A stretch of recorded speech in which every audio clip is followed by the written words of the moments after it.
Dear students, I hope you have understood all the aggregates of national income. How we convert gross to net from national to domestic and factor cost to market price. Now we are going to start the next method, that is first method, income method of national income. First you need to know how we just sum up the income and we calculate the national income. बेटा 11th class में आपने एक central problem पढ़ी थी, for home to produce.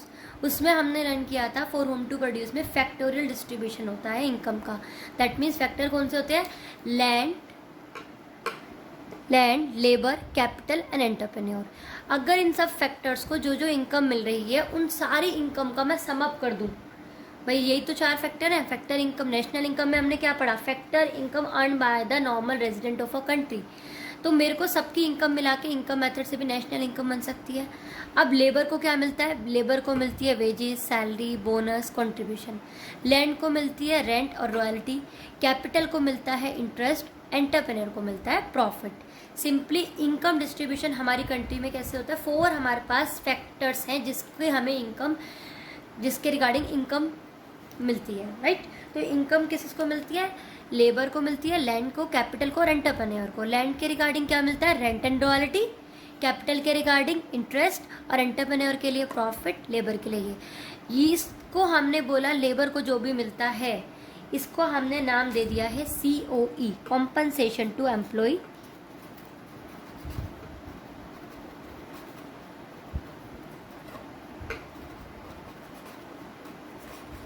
उसके अलावा factor income मिलती है या तो आपको इनकम फ्रॉम प्रॉपर्टी और इनकम फ्रॉम एंटरप्रेन्योर.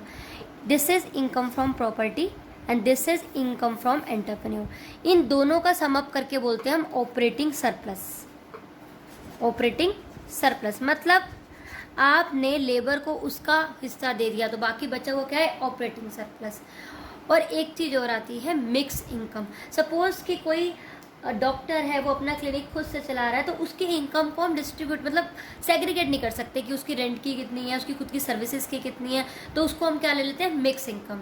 तो इनकम मेथड में बहुत ही सिंपल सा आपको एक काम करना है, इन सारे फैक्टर इनकम्स को प्लस कर देना है, जिससे हमें क्या मिल जाएगी?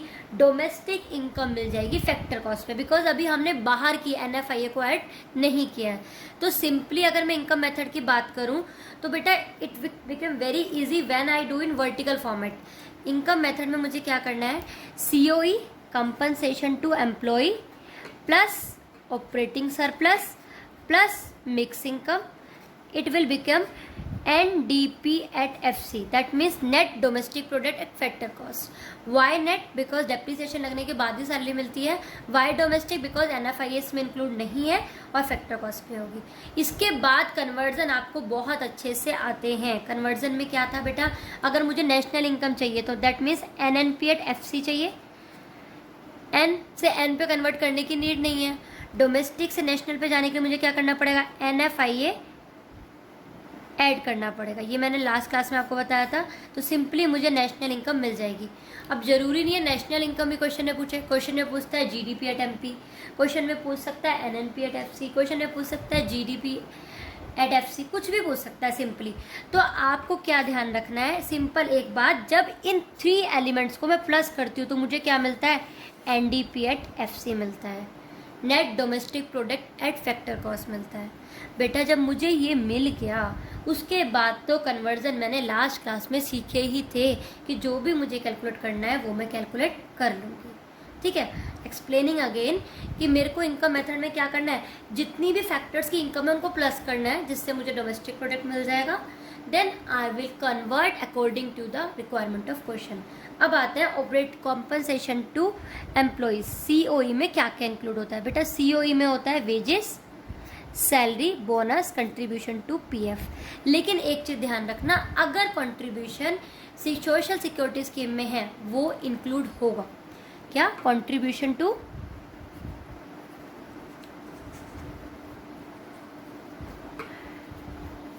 Social security scheme by employ will included. But अगर आप एम्प्लॉयर विल इंक्लूडेड, बट आप कहो एम्प्लॉय की तो बेटा वो इंक्लूड नहीं होगी। मेरी सैलरी में से अगर मैं कुछ पार्ट कंट्रीब्यूट कर रही हूँ तो अलग से क्या दिखाना, वो तो मेरी सैलरी में है ही। दूसरा, अगर आपको कोई भी कंट्रीब्यूशन किससे मिल रहा है, किसी थर्ड पार्टी से मिल रहा है, दैट मीन्स इंश्योरेंस कंपनी से मिल रहा है, ये जो थर्ड पार्टी का, ये आपको इंक्लूड नहीं करना है। सिंपली एज अ एम्प्लॉय जो आपकी इनकम है, जो आपको कॉम्पनसेशन मिल रहा है because of your employ, that will be include in national income. Now come to the operating surplus. Operating surplus में मैंने क्या क्या बताया, rent, royalty, interest and profits. Rent, अगर आप किसी, लैंड इम्प्यूटेड भी हो सकता है और आउटसाइडर भी हो सकता है। सिंपली आपने किसी जगह को यूज़ करा है, चाहे वो आपकी अपनी है या आपने किसी से रेंट पे लिया है, हम ये मानते हैं कि दोनों इंक्लूड होता है नेशनल इनकम में। रॉयल्टी, अगर आपने कहीं लाइसेंस लिया है तो। इंटरेस्ट कैपिटल के रिगार्डिंग और प्रॉफिट एंटरप्रेन्योर के। इन सबको प्लस करके क्या मिलता है, operating surplus. And mix income will come by the name of mix income, mix income of self employed. जहाँ पर आप सारे कंपोनेंट को सेग्रीगेट नहीं कर सकते, वहाँ पर आपका नाम आ जाता है मिक्स इनकम। अच्छा बेटा, एक चीज़ और है, अगर मुझे सीओई दे दिया तो क्या मैं इसके कंपोनेंट को अलग से प्लस करूँगी, बिल्कुल भी नहीं। If COE given, compensation to employ directly मुझे गिवन है, तो बेटा मैं अलग से सैलरी बोनस को ऐड नहीं करूँगी, even I will not see. Same as if operating surplus given. Operating surplus में क्या आती है, ऑपरेटिंग सरप्लस के दो पार्ट मैंने आपको बताया, एक तो इनकम फ्रॉम प्रॉपर्टी और इनकम फ्रॉम एंटरप्रेन्योर। मतलब कि लैंड के रिगार्डिंग जो इनकम है रेंट और रॉयल्टी, और कैपिटल के regarding interest and profit. Now come to the profit point. बेटा प्रॉफिट जो भी फर्म अर्न करती है उसको वो इस तरीके से दिखाती है, तीन पार्ट्स में। फर्स्ट पार्ट इसका आपको मैं कह सकती हूँ कॉर्पोरेट प्रॉफिट टैक्स, अगर कोई कंपनी है तो। प्रॉफिट का एक पार्ट है corporate profit tax. Second part dividend, जो कंपनी डिस्ट्रीब्यूट कर देती है अपने शेयर होल्डर्स में। और थर्ड है कि कुछ सेव करते हैं, that is retained earning. Profit की थ्री पार्ट्स हैं। अगर आपको प्रॉफिट डायरेक्टली नहीं दिया तो what will you do, you will add these three items, corporate profit tax, dividend and retained earning. जब आप तीनों को प्लस कर लोगे तो आपको प्रॉफिट मिल जाएगा। और मिक्स इनकम के नाम से ही आएगी। इससे हमें क्या मिल जाएगा, NDP at FC, and then we will convert according to the situation. So I am repeating again, income method में मुझे क्या करना है, किस मेरे फैक्टर ऑफ प्रोडक्शन के रिगार्डिंग जो जो इनकम है उनको सबको प्लस करना है। मुझे क्या करना है, COE plus operating surplus plus mix income. सिर्फ ये तीन चीज़ें ध्यान रखनी है। इन तीनों से मिला के क्या होता है, एनडीपी एट एफसी। उसके बाद मुझे कन्वर्जन करना है अकॉर्डिंग टू सिचुएशन। मेरे लिए मेन बात क्या है बेटा, कि मुझे ये ध्यान रखना है कि इन तीनों के टोटल से मुझे net domestic product at factor cost ही मिलता है। अगर यहाँ गलती कर दी तो क्वेश्चन रॉन्ग हो जाएगा। और डोमेस्टिक प्रोडक्ट क्यों, बिकॉज अभी net factor income from abroad इसमें इंक्लूड नहीं है, टैक्सेस इनडायरेक्ट टैक्सेस नहीं लगे, इसलिए ये फैक्टर कॉस्ट पर ही है, ये अभी यहाँ पर मार्केट प्राइस नहीं है सिंपली। तो ये थ्री आइटम्स हैं, और थ्री का सेग्रीगेशन क्या है, सीओई मतलब वर्कर्स को जो भी मिला है from the side of employer, that means wages in kind, salary in kind, and bonus, contribution to provident fund, contribution to social security scheme, that is। and operating surplus मतलब labour को छोड़ के बाकी फैक्टर ऑफ प्रोडक्शन को जो भी मिला है, दैट मीन्स रेंट के रिगार्ड, लेबर को तो आपने जो देना था वो दे दिया। इसके अलावा लैंड के रिगार्डिंग क्या देंगे आप, रेंट, रॉयल्टी, या फिर एंटरप्रेन्योर को क्या दोगे, उसके प्रॉफिट्स दोगे या फिर इंटरेस्ट दोगे। तो उन सबका समअप क्या है, operating surplus. And third one is mixed income. तो मैं फिर से एक बार आपको एक्सप्लेन कर देती हूँ। ऑपरेटिंग सरप्लस में क्या क्या आता है बेटा, ऑपरेटिंग सरप्लस में आता है रेंट और रॉयल्टी, इंटरेस्ट प्लस प्रॉफिट। इन दोनों का अगर समअप बोल दूँ तो उसको बोलते हैं इनकम फ्रॉम प्रॉपर्टी। अगर अलग से आ गया कि इनकम फ्रॉम प्रॉपर्टी बताइए तो मैंने आपको बता दिया, अदरवाइज ऐसे सेग्रीगेशन की ज़रूरत नहीं है। और इंटरेस्ट प्लस प्रॉफिट मिला के क्या होता है हमारा, इनकम फ्रॉम एंटरप्रेन्योर।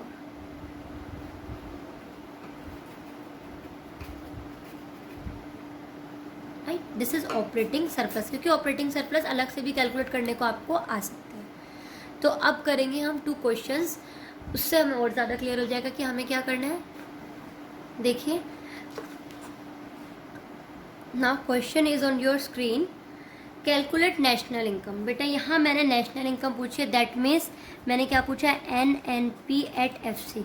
अब क्वेश्चन की रिक्वायरमेंट कुछ भी हो सकती है, calculate gross domestic product, calculate gross domestic product market price, कुछ भी हो सकती है, हम उसके अकॉर्डिंग हम बाद में सॉल्व करेंगे। फिलहाल compensation to employees given, import given, mix income, whatever भी गिवन। आपको अगर इनकम मेथड से कैलकुलेट करना है बेटा, एक छोटी सी ट्रिक दूंगी। First of all just write down the method in vertical format like fill-ups, then we will fill what we required। बाकी की सबसे चीज़ इग्नोर, मुझे नहीं चाहिए, मैं नहीं यूज़ करूँगी। तो इनकम मेथड में मुझे क्या करना होता है, COE चाहिए होता है। Next thing I required operating surplus, then I required mix income. If I add these 3 item I get NDP at FC। first of all, first step is this। after this step I will add or less depreciation, NFIA according to the situation of question, जो भी आपसे question में पूछा है। Now first thing I required is compensation to employee, which is very much clear given in the question। compensation to employees is 250। बेटा मैंने यहाँ directly लिख दिया 250। जब मुझे COE गिवन था तो मुझे नहीं देखना कि सैलरी कितनी है, वेजेस कितनी है, ये कितनी है, इग्नोर। मुझे पूरा एक हेड दे दिया बनाया, मुझे क्या नीड है कि मैं बार बार अलग से आइटम्स देखूं। Next is operating surplus. अब देखो ऑपरेटिंग सरप्लस तो नहीं दिया हुआ, then I have what I have to do, I have to add something. चलो ऑपरेटिंग सरप्लस में रेंट आता है, इंटरेस्ट आता है, प्रॉफिट आता है, राइट। अब इस क्वेश्चन में रेंट भी गिवन है, इंटरेस्ट भी गिवन है, प्रॉफिट भी गिवन है। तो ऑपरेटिंग सरप्लस को मैं क्या करूँगी, rent plus interest plus profit. Royalty है क्या, नहीं है। चलो ये तीनों आइटम मैंने डील कर ली, ये हो गया मेरा कितना, 350। Now I required mix income. Mix income of self employed is given 50, right. अब मुझे बताओ, जब मेरी रिक्वायरमेंट निकल गई है तो क्या मुझे क्वेश्चन को रीड करना है दोबारा से, आई थिंक नहीं, पर फिर भी चलो मैं कर लेती हूँ। इम्पोर्ट इस मेथड में यूज ही नहीं होते तो मेरे काम के नहीं है, I will take cross. Then compensation of fix capital, depreciation है, ये मैं बाद में देखूंगी कि मुझे चाहिए या नहीं। फैक्टर इनकम फ्रॉम अब्रॉड, ये भी मेरी बात की बात है, NFIA मुझे चाहिए या नहीं। उसके बाद दे रखा है सैलरी, बेटा सैलरी तो COE में इंक्लूड है, तो I will ignore this also, right.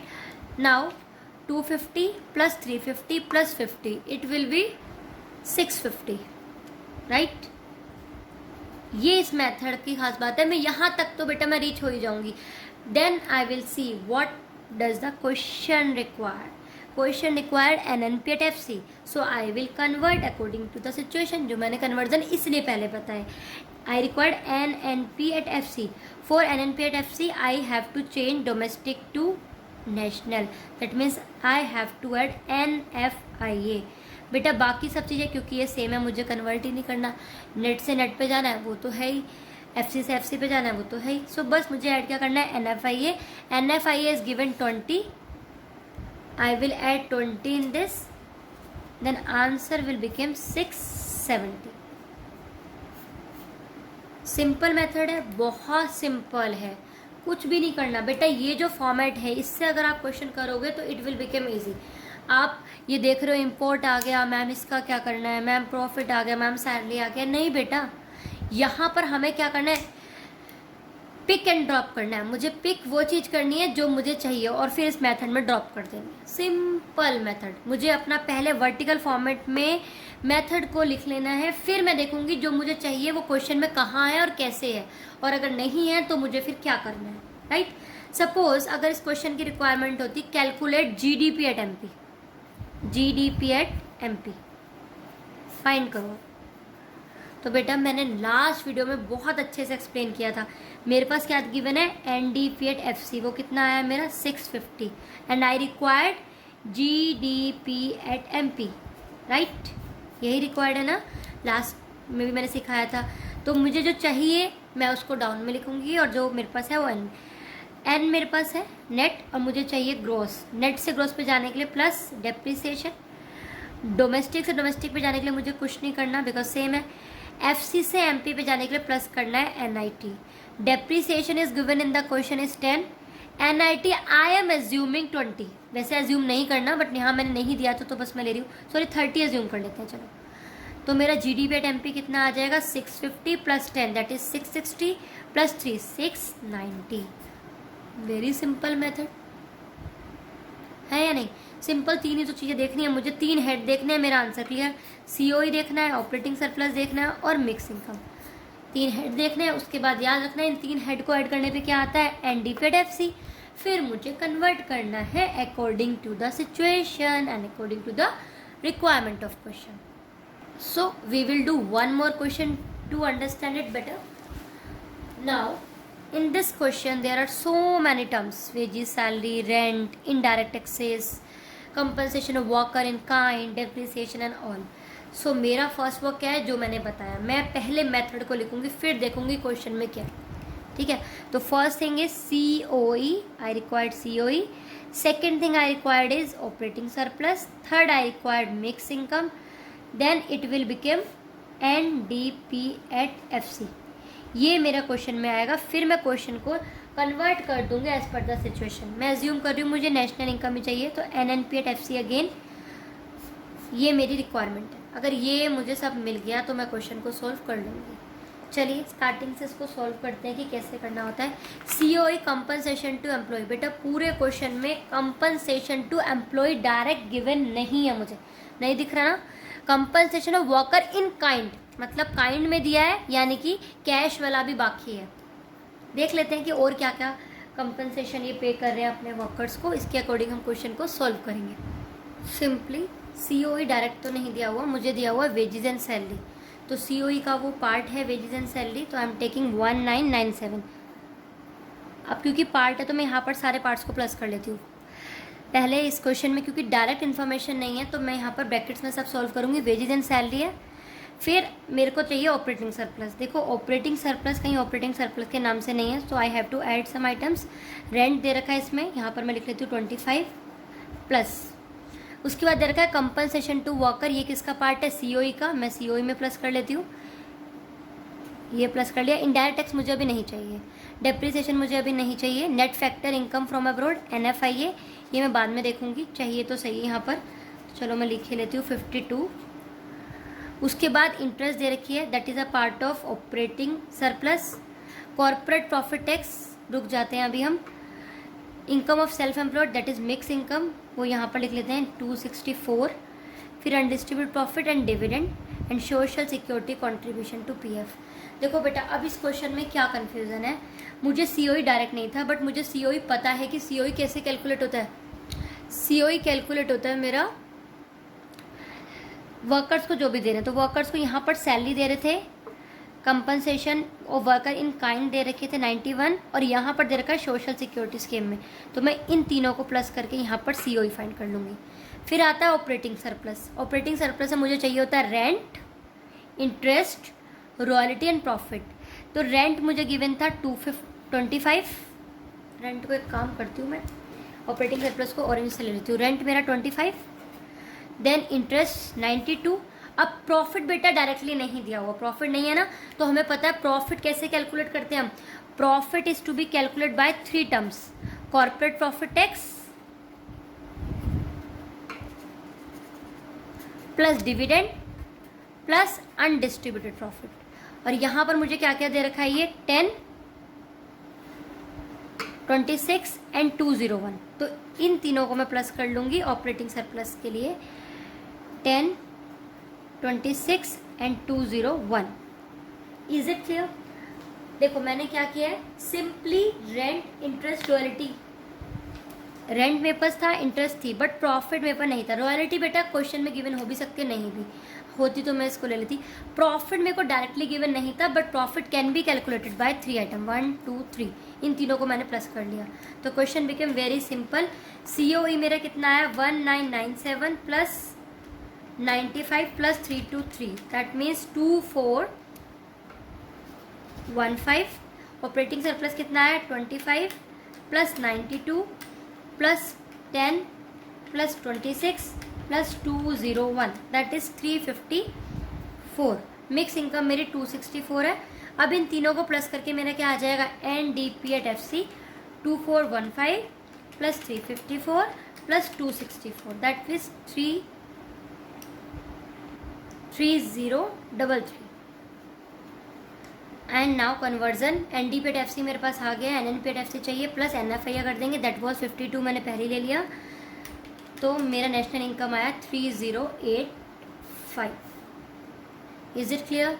मैं रिपीट कर देती हूँ बेटा इसको करने का। फर्स्ट मेथड मैंने क्या किया, मैंने अपने सारे हेड लिख लिए, COE, operating surplus and mix income. इन तीनों को प्लस करके आता है NDP at FC, I required NNP at FC, तो मैंने यहाँ पर कन्वर्जन भी कर लिया।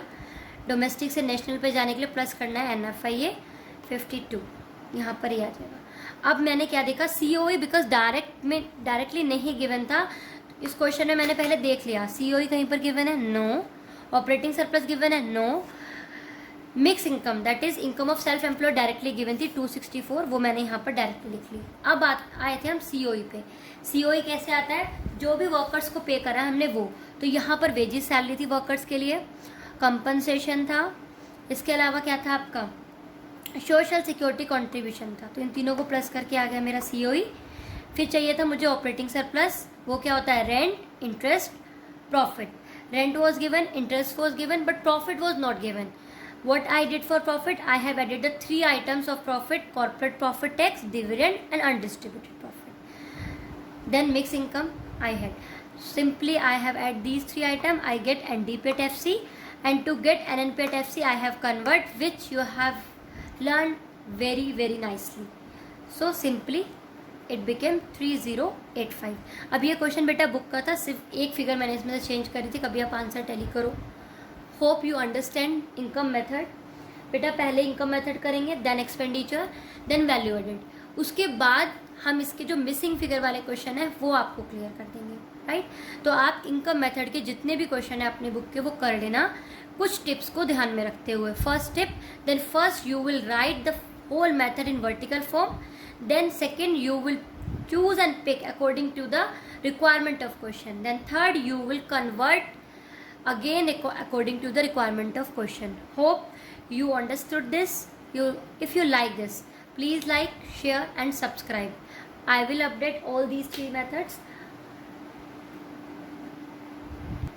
as well as we will do MCQs, and after completing the numerical portion we will also do the theoretical part, that is precautions must be taken into the consideration. वैसे precautions easy है बेटा, precautions अगर आप देखो तो इस method में मैंने अभी क्लियर किया था स्टार्टिंग में कि क्या चीज़ इंक्लूड होती है क्या नहीं होती है। अगर इंटरेस्ट नॉर्मल दिया है तो वो इंटरेस्ट हमेशा प्रोडक्टिव होनी चाहिए, अदरवाइज वो इस मेथड में अगर नेशनल डेट पे इंटरेस्ट है या और इंटरेस्ट दे रखी है बैंक पे, वो आपकी यहाँ पर इंक्लूड नहीं होगी। बट वही बात है कि theoretical part I am not discussing, so first आप अपने न्यूमेरिकल्स को पूरी तरीके से क्लियर कर लो। If any doubt you can ask me in comment box, I will answer you, and if you want more videos then comment also. Thank you so much.